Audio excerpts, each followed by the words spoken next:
আছো, ওই মা বাবার কবর থেকে দোয়ার অপেক্ষা করতেছে। রাত যতই গভীর হইতো মা বাবায় টেলিফোন করে খবর নিত, বাবা কখন খানা খেয়েছো, বাবা গোসলটা করেছো কিনা, ঘুমাইছো কিনা। দেরি না করিয়া ঘুমায়া যাও। ওরে যার মা নাই, যার বাবা নাই, ওই বান্দার চেহারাটা মলিন, মনটা বড় বেজার। মোনাজাতের পরে সবাই বাড়ি যাবে, মা অপেক্ষা করবে দরজা খোলার জন্য। আর একদল বান্দা দরজায় গিয়ে দেখবেন ভেতর থেকে লাগানো আছে। যদি মা থাকতো দরজাকে ঘুমাইতে পারতো না। এরে সন্তানেরা, আজকে ওই মা বাবার চেহারাটাও কি মনে পড়ে না? ওই মা বাবার জন্য কি মায়া হবে না? ওই মা বাবার যারা সাদা কাপড়ের প্যাকেট বানায় কবরে রেখেছ, ওই মা বাবার জন্য কি দোয়া করতে পারবা না? এরে আল্লাহর বান্দা, যার মা নাই তার দোয়ার দরওয়াজা বন্ধ, যার বাবা নাই তার দোয়ার দরওয়াজা বন্ধ। আমার নবী একদিন মসজিদের দিকে নামাজের জন্য রওনা হয়ে গেলেন। হঠাৎ করে দেখেন কিছু বাচ্চারা রাস্তার পাশে খেলাধুলা করে। কেমন একজন মায়ার নবী পাইছো, চিনলি না রে? আসে আমার মায়ার নবী রাস্তা দিয়া নামাজ পড়তে যখন যায়, দেখে বাচ্চারা রাস্তার পাশে খেলাধুলা করে। কিছু দূর যাওয়ার পরে দেখে আর একটা ছোট্ট বাচ্চা, পরনে কাপড় নাই, বসিয়া বসিয়া এতিমের মতো কান্না করে। মায়ার নবী বাচ্চাটারে জিজ্ঞাসা করলেন, এখানে কেন তুমি বিবস্ত্র বসা? বাচ্চা কান্না করে বলে, আমি বড় এতিম, আমার মা নাই, বাবা নাই। নবী বাচ্চাটার হাত ধরিয়া উল্টা ঘরে চলে গেলেন। ঘরে গিয়া আম্মা জান আয়েশা রাদিয়াল্লাহু আনহাকে বললেন, আয়েশা, এই বাচ্চাটারে সুন্দর করে নিজের সন্তানের মতো গোসল করায় দাও। আম্মা জান আয়েশা বাচ্চাটারে গোসল করায় দিলেন। মায়ার নবী একটা চাদর নিয়ে দুই টুকরা করিয়া বাচ্চাটারে গোসলের পরে পড়ায় দিলেন। এবার নবী বলেন, চলো আমরা নামাজ আদায় করার জন্য মসজিদে যাব। সাহাবায়ে কেরাম মসজিদে ইন্তেজার হয়ে আছে। বাচ্চাটা নবীর আগে আগে ঘর থেকে বের হয়ে যখন হাঁটে, মায়ার নবী বলে, বাচ্চা তুমি হাঁটবা না, তুমি দাঁড়াও। বাচ্চা যখন দাঁড়ায় গেল, আমার নবী বসিয়া গেলেন। বলে, তুমি আমার কাঁধে উঠো। আমি মায়ার নবীর কাঁধে উঠিয়া বসো। বাচ্চা বলে, নবী এটা তো অসম্ভব। মায়ার নবী বলে, আমিও তো তোমার মতো ইয়াতীম, তোমার মা বাবা নাই, আমার মা বাবা নাই, আমিও বড় ইয়াতীম। আমি মা বাবা হারানোর ব্যথাটা বুঝি। আজকে তুমি আমার কাঁধের মধ্যে উঠিয়া চলতে থাকো। মায়ার নবী সুন্দর করে বাচ্চাটা নিয়ে যখন মসজিদে ঢুকলেন, সাহাবায়ে কেরাম আশ্চর্য হয়ে গেলেন, এই বাচ্চাটারে নবী এত আদর করে। কাতারের পেছনে ফালাইয়া মায়ার নবী ইমামতি করলেন। নামাজ শেষে নবী মিম্বরে বসলেন, সাহাবায়ে কেরামদেরকে বয়ান দেওয়ার জন্য। বাচ্চাটা নিচে মাটির মধ্যে বসে গেলেন। আমার নবী বাচ্চাটারে ডাক দিয়ে কয়, বাবা তুমি আমার পাশে মিম্বরের ডান দিকে বসে যাও। বাচ্চাটারে মায়ার নবী ডান পাশে বসাইয়া মায়ার নবীর ডান হাত মোবারক বাচ্চার মাথার উপরে দিয়া সাহাবায়ে কেরামদের বলেন, ও সাহাবায়ে কেরাম, জানো এই বাচ্চাটারে এত আদর করি কেন? এই বাচ্চাটা বড় ইয়তীমের, মা নাই, বাবা নাই। আমি মায়ার নবীও বড় ইয়তীম। আমি এই বাচ্চাটারে মোহাব্বত করে আদর করে গেলাম।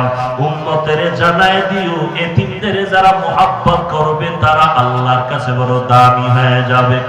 हकीकत से तू दुनिया बेखबर है, दुनिया की नुमाइश पर नजर है। नमी गोयम के आज दुनिया जुदा बाश, बाहर कारे के बाशी बा खुदा बाश। जिसते दुनिया आज खुदा गाफिल बुदन, मैं কামাশো নকরা হো ফরজিন্দজান আবদার কশতি হালাকে কশতিয়াস আবো অন্দর জিরে কশতি পুশতিয়াস। পয়গম্বর আরবি সাল্লাল্লাহু আলাইহি ওয়া আলিহি ওয়াসাল্লাম দৈনন্দিন শতবার ইস্তিগফার পড়েছেন। 70 বার শতবার ইস্তিগফার পড়েছেন আমার পয়গম্বর মায়ার নবী। উম্মতেরা তুমি ইস্তিগফার পড়বা না, এটা হতেই পারে না। উম্মতের শিক্ষা দেওয়ার জন্য নবী আমল করেছেন। এরে উম্মতের দল, কেমন একজন মায়ার নবী আমরা পেয়েছি, যে নবীর উম্মত হওয়ার জন্য কত আল্লাহর প্রিয় বান্দা পাগল। কেমন একজন নবীর উম্মত আমরা হতে পারলাম। এমন একজন নবীর উম্মত আল্লাহ আমাদেরকে বানিয়েছেন, যেই নবী জান্নাতে না ঢুকলে অন্য কেউ ঢোকার পারমিশন পাবে না। কেমন একজন নবী আমরা পাইলাম, যে নবীর সুপারিশ ছাড়া কারো জান্নাতে যাওয়ার সুযোগ হবে না। কেমন একজন নবী আল্লাহ আমাদেরকে দান করলেন, যে নবীর উম্মত হইয়া আমরা এত ধন্য। বান্দা তোমার 24টা ঘন্টা দোকানে তালা লাগাইয়া জিকির করা লাগবে না, দোকানদারি করো, আবার সময় মতো নামাজ আদায় করো। যদি দোকানদারি চালু রাখিয়া, ব্যবসা চালু রাখিয়া, তোমার চাকরির ডিউটি পালন করিয়া 5 বেলার নামাজ আদায় করতে পারো, আমার নবীর মোহাব্বতে আমার আল্লাহ 50 ওয়াক্ত নামাজের সওয়াব দিয়ে দিবে। কেমন একজন নবী আল্লাহ আমাদেরকে দান করেছেন। কেমন নবীর উম্মত হয়েছে মুমিন। ওই নবীর উম্মত যদি এশার নামাজ পড়ে ঘুমাও, আবার ঘুম থেকে উঠে যদি ফজরের নামাজ বা জামাত আদায় করতে পারো, আল্লাহ কয় নবী উম্মতের জানায় দেন, ঘুমাইয়া যেই সময়টা কাটাইল ওই সময় নেকের পাল্লায় ওজন দেয়া হবে। কেমন মায়ার নবী আমার। আজকে সেই নবীর সুন্নত জবাই হয়ে যাইতেছে, উম্মতের কষ্ট লাগে না। ওরে আশিকে রাসূলের দল, আমার নবীরে সন্ত্রাসী বলে গালি দেয়, আশিকদের অন্তরে কষ্ট লাগে না। আজকে আজানের বিরুদ্ধে কথা বলা হয়, কোরআন শরীফ পুরান হয়ে গেছে, পাল্টানো দরকার বলে চিৎকার দেওয়া হয়, আশিকদের ময়দানে পাওয়া যায় না। আহমদ শফিরে গালি দেওয়ার পর আল্লাহর বান্দারে প্রশাসন জেলে নিল, আশিকে রাসূল তখন কাফন পরে রাস্তায় স্লোগান দেয়, কুজা সুন্নতে আহমদ কুজা পা মোহাম্মদ কৈফিয়ত নিসবতুরা হাম সুরাতো হাম সিরাতে মুস্তফা বর্তমানি হালে উকুন ইত্তেবা ইত্তেবায়ে সুন্নতে খায়রুল বাশার গিরে লাজিম তাবয়াবি আই পেসার মান আহাব্বা সুন্নতি কওলে রাসূল মজদায়ে কানা মাই হাম কুন কবুল। এরে নবীর উম্মতের দল, যেই নবীকে নিয়ে বেঈমানের সামনে চ্যালেঞ্জের মুখে গর্ব করবে রে উম্মত। কেমন একজন নবী পাইছো, যে নবীর মতো আর কেউ নাই, যার সমতুল্য কেউ নাই, যেই নবীকে দেখার জন্য জংলার হরিণী পাগল, যেই নবীকে দেখার জন্য গর্তের পিপিলিকা পাগল, যেই নবীকে দেখার জন্য গর্তের সাপ পাগল হয়ে আছে। আমার নবীর জীবনে 2টা সফর হয়েছে, একটা সফর সুখের আর একটা সফর হয়েছিল বড় দুঃখের। 2 সফরের সাথী 2 জন। সুখের সফর হলো আসমানে, আর দুঃখের সফর হলো জমিনে। দুঃখের সফরের সঙ্গী আবু বকর। মায়ার নবী ঘরে আছে, চতুর্দিক থেকে বেঈমানরা বেষ্টনী দিল, অস্ত্র নিয়ে নবীরে মেরে ফেলবে। আমার আল্লাহ কয় নবী চিন্তার কারণ নাই, আমি আল্লাহ যাকে বাঁচাবো করুণায়ও তারে মারতে পারবে না। আর আমি আল্লাহ যদি বাঁচাইতে না চাই, মাস্ক পরো আর মুখোশ পরো আর মাথা ঢেকে ঘরের দরজায় দিয়া তালা লাগায় যদি রাখো, আর আমি আল্লাহ যদি তোমারে কবরে নিতে চাই, ওই ঘরের ভেতর থেকে টাইনা কবরে নিয়ে যাব, তোমারে কেউ বাঁচায় রাখতে পারবে না।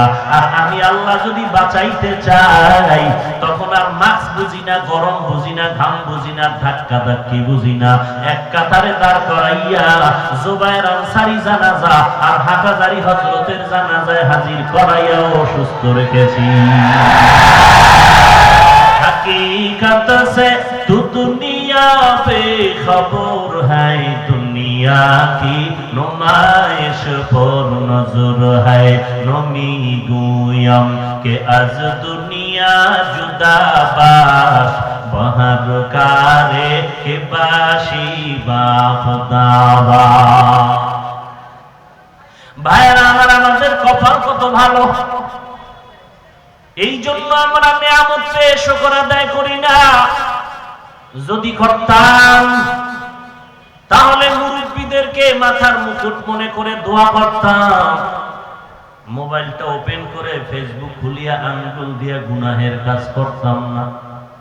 এরে নবীর আশিকের দল, এই জমিনে হাটহাজারীর হযরত এমন একজন মুসলমানের প্রিয় মুরব্বী ছিলেন।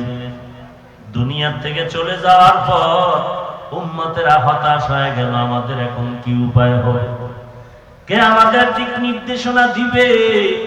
কেউ না জানো আবার গোপনে গোপনে বিজয়ের মিছিল পর্যন্ত করতে চায়।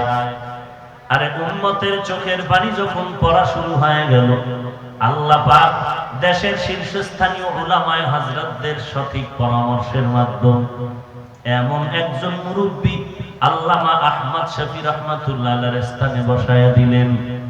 ওরে আল্লাহর গোলাম, যেদিকেই তুমি আঙ্গুল দিবা কোন দিকেই তার যোগ্যতার কোনো কমতি নাই। এরে নবীর উম্মতের দল, যিনি আল্লাহর মুহাব্বত নিয়ে ইখলাসের সাথে কাজ আঞ্জাম দেওয়ার ক্ষমতা পর্যন্ত রাখেন, ওই যাত্রাবাড়ির হযরতুল হাসান দামাত বারাকাতুহুম, যিনি দাওয়াতুল হকের একদিকে আমির, অপরদিকে হাজার হাজার আলেম ওলামার উস্তাদ, আধ্যাত্মিক জগতের রাহবার, ঢাকার প্রাণ, গুলশানের সেন্ট্রাল মসজিদের খতিব, আজ উম্মতের রাহবার। আল্লাহর কাছে দোয়া করা দরকার, হে মালিক, আমাদের দেশের সব বড় বড় বড় বড় উলামায়ে হযরত মুরব্বীদের পরামর্শের মাধ্যমে সিদ্ধান্তে আমরা এমন একজন মুরব্বী পেয়েছি। ও আল্লাহ, তুমি তাকে হিম্মত বাড়ায় দাও, ইখলাস বাড়ায় দাও, উম্মতের রাহবরি করার জন্য পুরা কাজ যেন ইখলাসের সাথে ইনসাফের সাথে আঞ্জাম দিতে পারেন, সে তৌফিক তাকেও দান করেন, আমাদেরকেও তার কথা মানার তৌফিক দান করেন।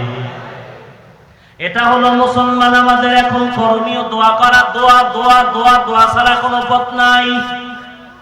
এর নবীর আশিক দোয়া এমন একটা মেডিসিন, অসম্ভব সম্ভব হয়ে যায় দোয়ার মাধ্যমে। দোয়া এমন একটা মেডিসিন, চোখের পানির এত দাম। বান্দা তুমি হাজার কোটি টাকা আর লোক সমাগম দিয়া যা না পারবা, যায় নামাজ বিছাইয়া ভোর রাতে চোখের পানি দিয়ে তার থেকে বেশি আদায় করতে পারবা। قل يا عبادي الذين أسرفوا على أنفسهم لا تقنطوا من رحمة الله إن الله يغفر الذنوب جميعا إنه هو الغفور الرحيم।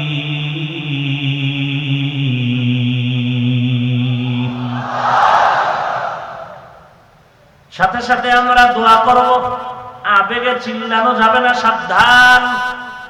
যে যতটুকু গুণের কাজ করবে, গুণের স্বীকার করা, গুণের প্রশংসা করা, এটা একজন জ্ঞানী ব্যক্তির কাজ। কি গুণ? মাদ্রাসা বন্ধ হয়ে আছে, লেখাপড়া নাই, আমাদের সন্তানেরা কোরআনের হাফেজ, ঘরের মধ্যে থেকে থেকে পড়া ভুলে যায়। আল্লাহর শুকর, আমাদের উলামায়ে কেরামদের দোয়া আর প্রচেষ্টার মাধ্যমে সরকার বাহাদুর মাদ্রাসাগুলো খুলে দিলেন, লেখাপড়ার ব্যবস্থা কায়েম করে দিলেন। আজ পর্যন্ত স্কুল কলেজ ভার্সিটির তালা বন্ধ, এখনো খোলা হয়নি। আল্লাহর কাছে কি শুকর আদায় করবেন যে আমাদের মাদ্রাসাগুলো খোলা। শুধু তাই না, আজকে যদি মেয়র মহোদয়, এসপি মহোদয়, ওসি সাহেব যদি বলতেন না কোনো দোয়া হবে না, মসজিদে বসে দোয়া করেন, যদি না দিতেন এই সুযোগটা, তো আমরা তো পেতাম না। আল্লাহর কাছে তাও তো দোয়া করা দরকার। আল্লাহ এই যে দিনে দিয়ে তারা আকৃষ্ট হইতেছে, এটা স্বপ্নের মাধ্যমে হয় নাই, আহমদ শফি রহমাতুল্লাহর মতো আল্লাহ ওয়ালাদের সোহবত পাওয়ার কারণেই হয়েছে। যখন এসপি সাহেব দেখলেন আহমদ শফির নামে দোয়া, তাহলে এখানে তো আমারও শরীক হওয়া দরকার।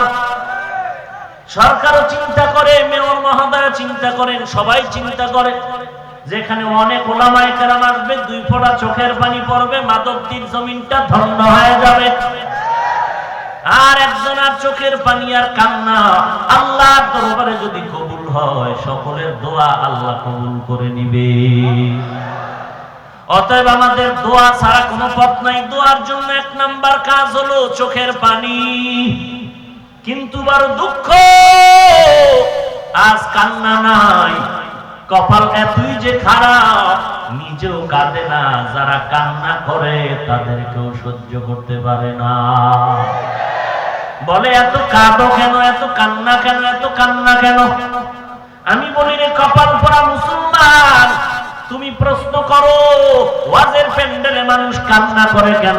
আমি তোমাকে জিজ্ঞাসা করি, তুমি মুসলমান নবীর আশিক, কান্না করো না কেন? আল্লাহ বলেন কান্না করো, নবী বলেন কান্না করো। 1 ফোঁটা চোখের পানির দাম কত?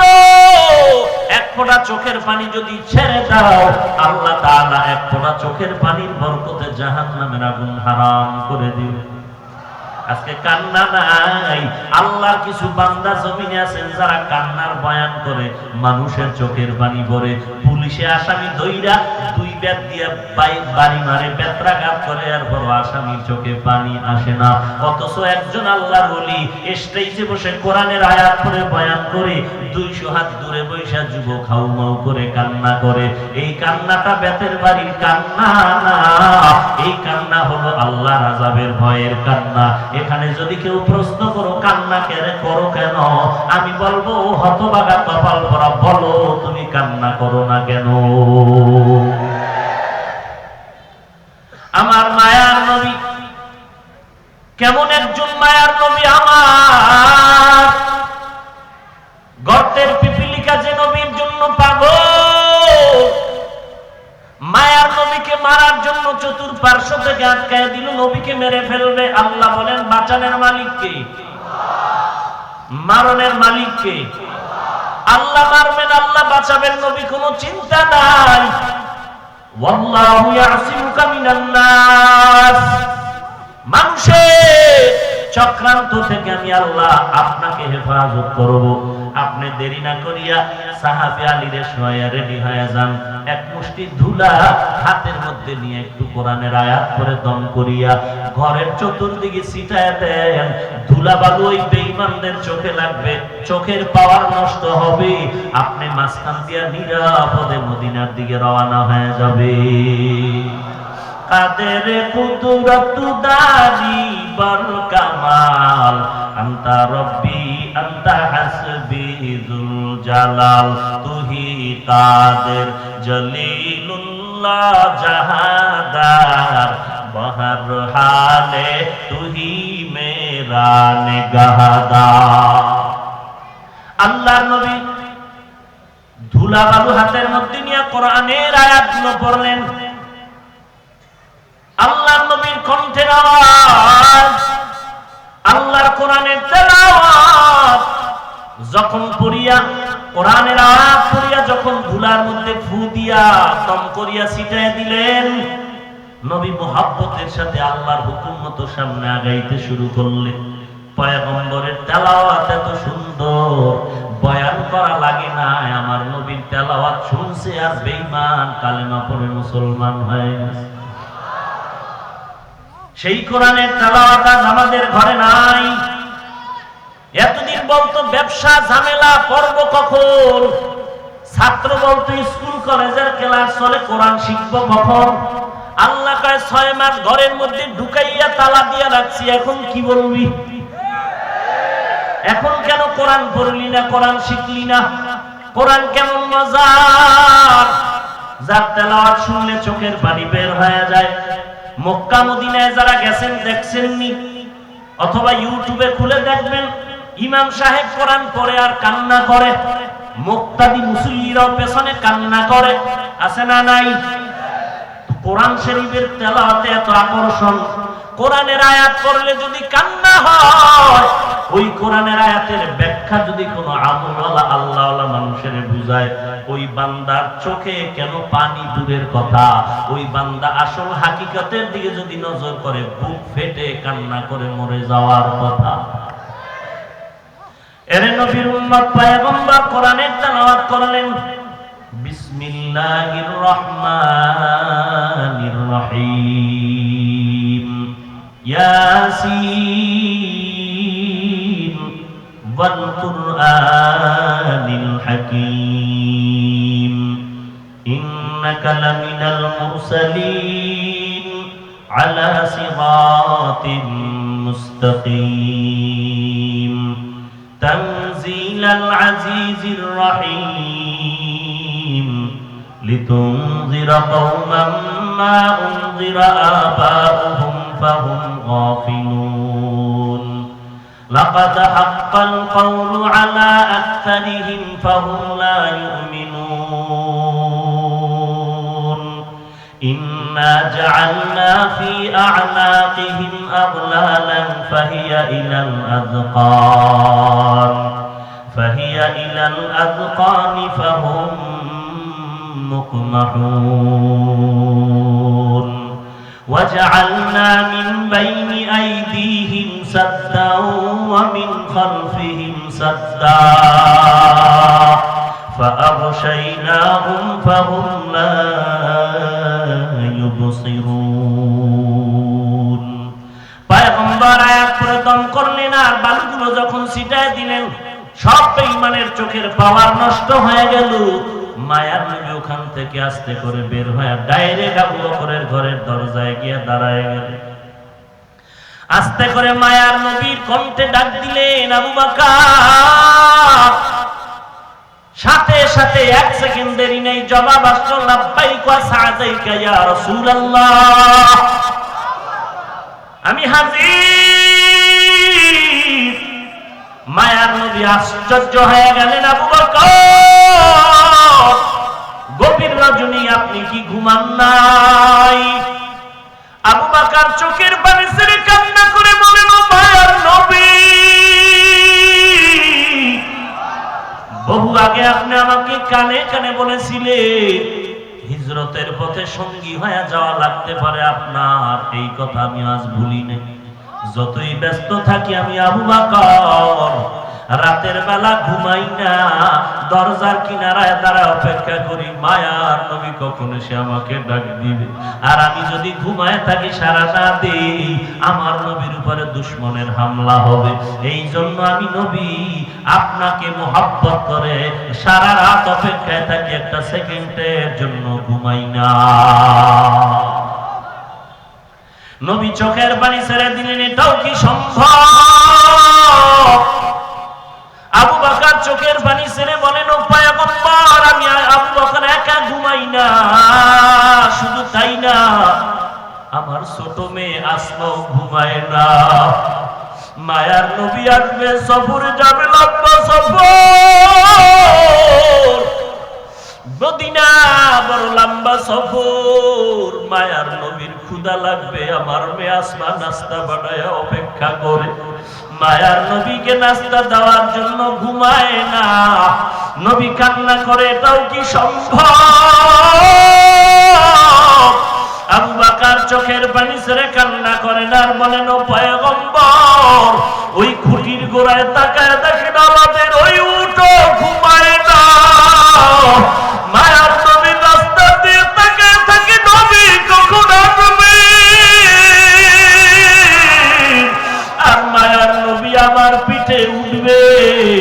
আমি দো জাহানের সর্দারের কাঁধে নিয়ে মদিনার সফরে যাব।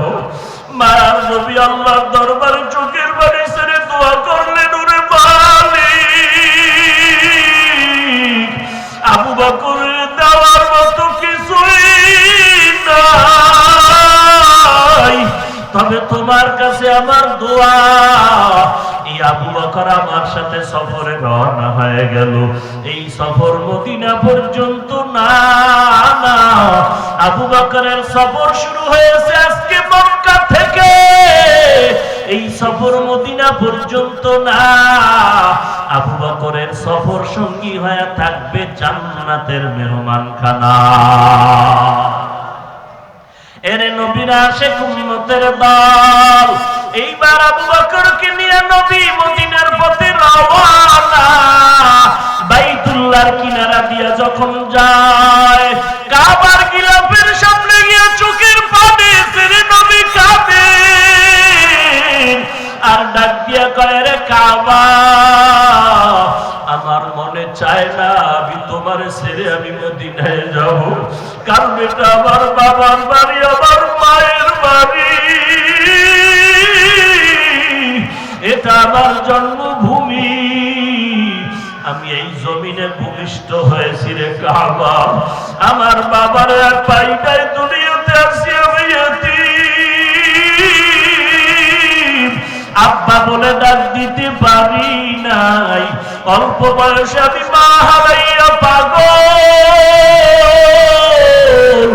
আমার মায়ার নবী বড় এতিম, মা নাই বাবাও নাই।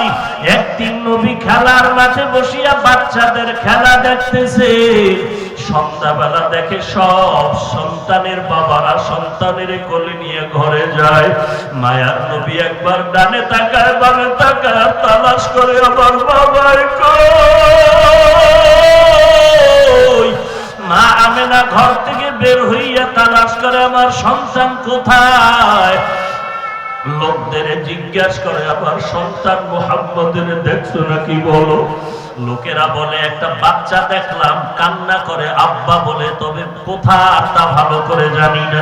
মা আমেনা দৌড়াইয়া দেখে আমার মায়ার নবী রাস্তার কিনারায় বসে বসে কান্না করতেছে। মায়ার নবীকে পাইয়া কোলে জড়ায় বলে, চলো বাবা ঘরে চলো। মায়ার নবী মায়ের গলা জড়ায়, আম্মা বলো। সব ছেলেদের বাবাদের দেখলাম, সব ছেলেরা বাবার কোলে উঠিয়া ঘরে গেল, আমি মুহাম্মদ তো আমার বাবারে আজও দেখি নাই, বলো আমার বাবায় কই। আমার বাবার কোলে উঠতে মনে চায়। মা আমেনা বলেন, আমি সন্তানের কান্না দেখে সহ্য করতে পারি না। আমেনা চোখের পানি ছেড়ে বলে, রে বাবা, তোর বাবায় দুনিয়াতে নাই, তুই দুনিয়াতে আসার আগে বিদায় হয়ে গেছে। মায়ার নবী বলেন, বলো মা বাবার কবর কই। বাবার কবরের সামনে গিয়ে একটু সালাম জানাবো। ওরে মাদকদির মুসলমান, এই জায়গায় এমন আল্লাহর বান্দা আছে অনেকের মা নাই বাবা নাই, ইয়েতিমের মতো এখানে বসে আছো। ওই মা বাবার কবর থেকে তো আর অপেক্ষা করতেছে। রাত যতই গভীর হইতো মা বাবা টেলিফোন করে খবর নিত, বাবা কখন খানা খেয়েছো, বাবা গোসলটা করেছো কিনা, ঘুমাইছো কিনা। দেরি না করিয়া ঘুমায়া যাও।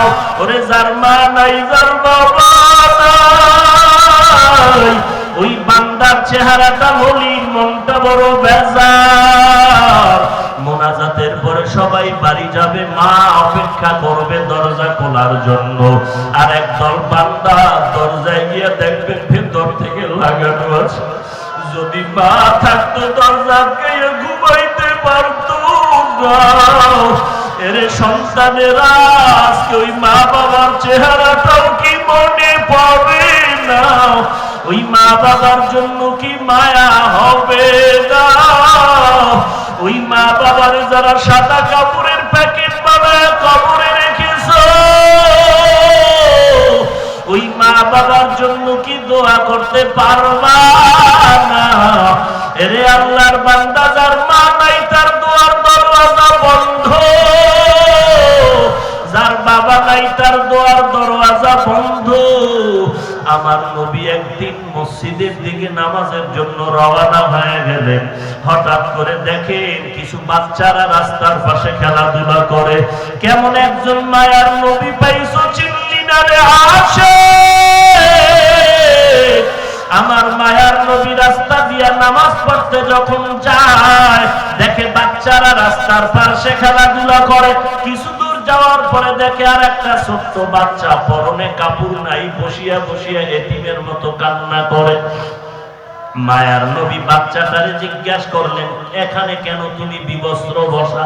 বাচ্চা কান্না করে বলে, আমি বড় এতিম, আমার মা নাই, বাবা নাই। নবী বাচ্চাটার হাত ধরিয়া উল্টা ঘরে চলে গেলেন। ঘরে গিয়া আম্মা জান আয়েশা রাদিয়াল্লাহু আনহাকে বললেন, আয়েশা, এই বাচ্চাটারে সুন্দর করে নিজের সন্তানের মতো গোসল করায় দাও। আম্মা জান আয়েশা বাচ্চাটারে গোসল করায় দিলেন। মায়ার নবী একটা চাদর নিয়ে দুই টুকরা করিয়া বাচ্চাটারে গোসলের পরে পড়ায় দিলেন।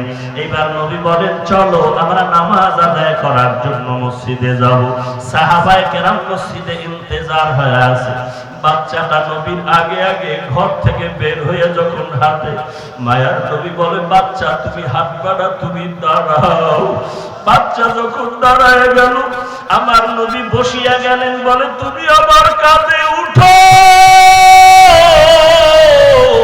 আমি মায়ার নবীর কাঁধে উঠিয়া বসো। বাচ্চা বলে, নবী এটা তো অসম্ভব। মায়ার নবী বলে, আমিও তো তোমার মতো ইয়াতীম, তোমার মা বাবা নাই, আমার মা বাবা নাই, আমিও বড় ইয়াতীম। আমি মা বাবা হারানোর ব্যথাটা বুঝি। আজকে তুমি আমার কাঁধের মধ্যে উঠিয়া চলতে থাকো। মায়ার নবী সুন্দর করে বাচ্চাটা নিয়ে যখন মসজিদে ঢুকলেন, সাহাবায়ে কেরাম আশ্চর্য হয়ে গেলেন, এই বাচ্চাটারে নবী এত আদর করে। কাতারের পেছনে ফালাইয়া মায়ার নবী ইমামতি করলেন। নামাজ শেষে নবী মিম্বরে বসলেন। সাহাবায়ে কেরামদেরকে বয়ান দেওয়ার জন্য বাচ্চাটা নিচে মাটির মধ্যে বসে গেলেন। আমার নবী বাচ্চাটারে ডাক দিয়ে কয়, বাবা তুমি আমার পাশে মিম্বরের ডান দিকে বসে যাও। বাচ্চাটারে মায়ার নবী ডান পাশে বসাইয়া মায়ার নবীর ডান হাত মোবারক বাচ্চার মাথার উপরে দিয়া সাহাবায়ে কেরামদের বলেন, ও সাহাবায়ে কেরাম, জানো এই বাচ্চাটারে এত আদর করি কেন? এই বাচ্চাটা বড় ইয়তীমের, মা নাই, বাবা নাই।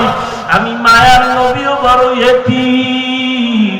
আমি এই বাচ্চাটারে মোহাব্বত করে আদর করে গেলাম। উম্মতেরে জানায় দিও, এতিমদের যারা মোহাব্বত করবে তারা আল্লাহর কাছে বড় দামি হয়ে যাবে। ও মাধবদীর এলাকার মুসলমান, আজকে ব্যবসা করেন, চাকরি করেন, টাকা পয়সার অভাব নাই, একটা কাপড় লাগে না, সেখানে 10 সেট কাপড় লাগে। আপনার সন্তানের কাপড়ের অভাব নাই, খানার অভাব নাই। অথচ কত এতিম সন্তান, কত গরিব সন্তানেরা লেখাপড়া করতেছে, একটা জামা কিনার টাকা নাই, কিতাব কিনারও টাকা নাই। এই লকডাউনের ভেতরে আমাদের বিশেষ করে কওমি মাদ্রাসাগুলো এত কষ্ট, খানা নাই, ওস্তাদদের বেতন বন্ধ। এই ছাত্রগুলো মাদ্রাসা আসে, মা বাবা অনেক ছেলের লেখাপড়া বন্ধ করে দিয়েছে, টাকা নাই, কি দিয়া পড়াবে? লেখাপড়া বন্ধ হয়ে গেল। ও মুসলমান নবীর উম্মত, টাকা নিয়ে কবরে যেতে পারবা না, বাড়ি গাড়ি পরে থাকবে, 3টা সাদা কাপড়ের প্যাকেট হইয়া কবরে যাওয়া লাগবে। ওই কবরে যখন সবাইকে শোয়া রাখবে, আমাকেও যেই প্রশ্ন করা হবে, আপনাকেও একই প্রশ্ন করা হবে। একই প্রশ্ন, রবের পরিচয় দাও, ধর্মের পরিচয় দাও, রাহমাতুল লিল আলামিনের পরিচয় দাও। আপনাকেও যখন প্রশ্ন করা হবে আমাকেও করা হবে। যারা দুনিয়াতে আল্লাহর গোলামি করলো, ইসলাম মানলো, তারা জবাব দিবে রব্বি আল্লাহ, আমার রব আল্লাহ, আমার দিন ইসলাম। মুহাম্মদের দেখে বলবে ইনি হলেন আমার মায়ার সেই নবী, যেই নবীর দা দেখিয়া টুপি পরলাম, দাড়ি রাখলাম, লম্বা জামা পরলাম। কত মানুষ টুপিওয়ালা বলে গালি দিয়েছে, টুপি ফালাই নাই। কত মানুষ দাড়িওয়ালা বলে গালি দিয়েছে, তারপর দাড়ি ফালাই নাই। এই তো আমার সেই মায়ার নবী। কবরে গিয়া মায়ার নবীরে দেখিয়া উম্মত পাগল হয়ে যাবে। আল্লাহর অর্ডার হবে, রে ফেরেশতা এই বান্দারে আর ডিস্টার্ব করিও না, জান্নাতের বিছানা কবরে বিছাইয়া দাও। বান্দা আরামে ঘুমাবে, আর কোন ঘুমে যেন ডিস্টার্ব না হয়। আল্লাহর আযাব বন্ধ হয়ে যাবে, জান্নাতের বিছানায় বান্দা ঘুমায় পড়বে। পক্ষান্তরে যারা এই মুসিবতে পড়িয়াও গুনাহ ছাড়তে পারলা না রে বাবা, চোখ দুইটা বন্ধ করে একটু আমলনামা দিয়ে তাকায় দেখো, আমার ঘরের বাচ্চাটা অপরাধ করে নাই, আমার বোন, আমার মা, আমার স্ত্রী অন্যায় করে নাই, কিন্তু ঘরের বাচ্চা কেন অসুস্থ কান্না করে? একমাত্র কারণ হলো আমার গুনাহের কারণে আমার বাচ্চাগুলো কষ্ট পায়, আমার গুনাহের কারণে আমার পরিবারের লোকেরা কষ্ট পায়। এরে নবীর উম্মতের দল, আল্লাহ তওবার দাওয়াত দিলেন, যদি তওবা না করিয়া কবরে যাও, তোমাকেও তিনটা প্রশ্ন করা হবে। রবের পরিচয় দাও, ধর্মের পরিচয় দাও, রহমাতুল লিল আলামিনের পরিচয় দাও। বান্দা তো দুনিয়াতে রবের চিনতো না, আল্লাহর হুকুম মতো চলতো না, নবীর সুন্নাত মানতো না।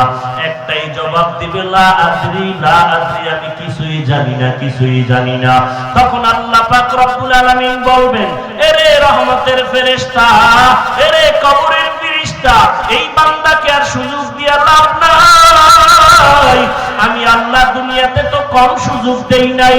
আমার দেওয়া পানি, আমার দেওয়া মাছ, আমার দেওয়া বাতাস, আমার দেওয়া সূর্যের আলো, চাঁদের আলো সব ভোগ করার পরে বান্দা আমার হুকুম মতো চলে নাই, এখন আর সময় দেওয়া হবে না।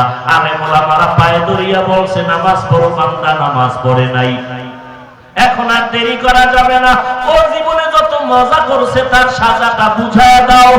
জাহান্নামের একটা বিছানা কবরে বিছায় দাও, আল্লাহর ওয়াদার হয়ে যাবে। আর দেরি না, অন্ধকার কবরের সাথে জাহান্নামের একটা রাস্তা খুলে দাও। কবরের ভেতরে জাহান্নামের আগুন, আল্লাহর ওয়াদার হয়ে যাবে। কবরের মাটি, এই গুনাহগার নাফরমানের দুই পার্শ্ব থেকে জোরে চাপ দাও। কবরের মাটি এমন জোরে চাপ দেওয়া শুরু করবে, কবরের মাটির চাপে পাজরের হাড় চুরমার হয়ে যাবে। একটা নয়, দুইটা নয়, 70 থেকে 99টা সাপ কবরে চলে আসবে।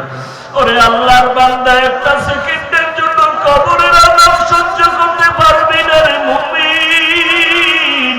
পায়ে হাত রেখে বলি, তওবা করো রে যুবক। মা বাবারে আর কাঁদায়ও না, কষ্ট দিও না, নামাজ বাদ দিও না, আলেম ওলামাদের বিরোধিতা করিও না, দেশের বিরুদ্ধে, জাতির বিরুদ্ধে ষড়যন্ত্র করিও না। আল্লাহর কাছে তওবা করো, আল্লাহ আর জীবনে নামাজ ছাড়বো না, বেপরদায় চলবো না। ও যুবক, তোমার আমার মতো যুবক ব্যবসা করে, চাকরি করে, শ্রমিকের কাজ করে, র‍্যাব আর্মি পুলিশ বিডিআরের চাকরি করে, ও আল্লাহর বান্দা স্কুল কলেজে পড়ে, এখন তো নামাজও বাদ দেয় না, এমন যুবকের অভাব নাই।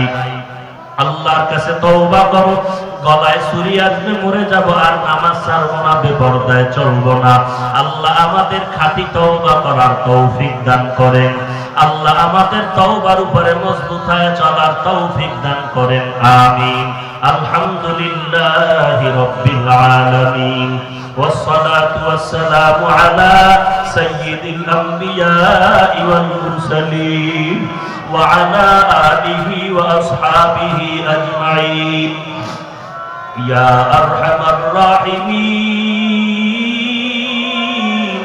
ইয়া আরহামার রাহিমিন, ইয়া আরহামার রাহিমিন। রব্বিরহামহুমা কামা রব্বায়ানি صغيرا اللهم إنا نعوذ بك من البرص والجنون والجذام ومن سيء الأسقام ربنا آتنا في الدنيا حسنة وفي الآخرة حسنة وقنا عذاب النار ربنا وآتنا ما وعدتنا على رسلك ولا تخزنا يوم القيامة إنك لا تخلف الميعاد ربنا لا تزغ قلوبنا بعد إذ هديتنا وهب لنا من لدنك رحمة إنك أنت الوهاب وديار মালিক এই মাদকটির জমিনে কুদরতের নজর দিয়া তাকায় দেখেন কত উলামায়ে কেরামরা হাজির সাদা দাড়িওয়ালারা মুরব্বিরা হাত তুলেছে আমার কলিজার টুকরা যুবক ভাইরা হাত তুলেছে মাদ্রাসার ছাত্র ভাইয়েরা হাত তুলেছে পর্দার আড়ালের কত মা বোনেরা হাত তুলেছে আয় আল্লাহ আমরা এখানে আসি টাকার জন্য না আমরা শয়তানের ধোঁকায় পড়ে গুনাহ করে ফেলেছি আজকে গুনার কারণে আমার জীবনটা নাপাক হয়ে গেল গুনাহের কারণে আমার হাত নাপাক আমার চোখ নাপাক আমার জবানটা নাপাক আমার অন্তর নাপাক হয়ে গেল আপনার দরওয়াজায় ফিরে আসছি আল্লাহ আমার গুনার খবর আমার মা বাবা ভাই বোনেরা কেউ জানে না আয় আল্লাহ আপনি জানার পরেও রাগ করিয়া পানি বন্ধ করেন নাই বাতাস বন্ধ করেন নাই সূর্যের আলো বন্ধ করেন নাই আজকে মাদকটির জমিনে হাত তুলেছি খালি ফিরাইয়া দিয়েন না রে আল্লাহ মেহেরবানি করে সকলের জীবনের সব গুনাহগুলো মাফ করে দেন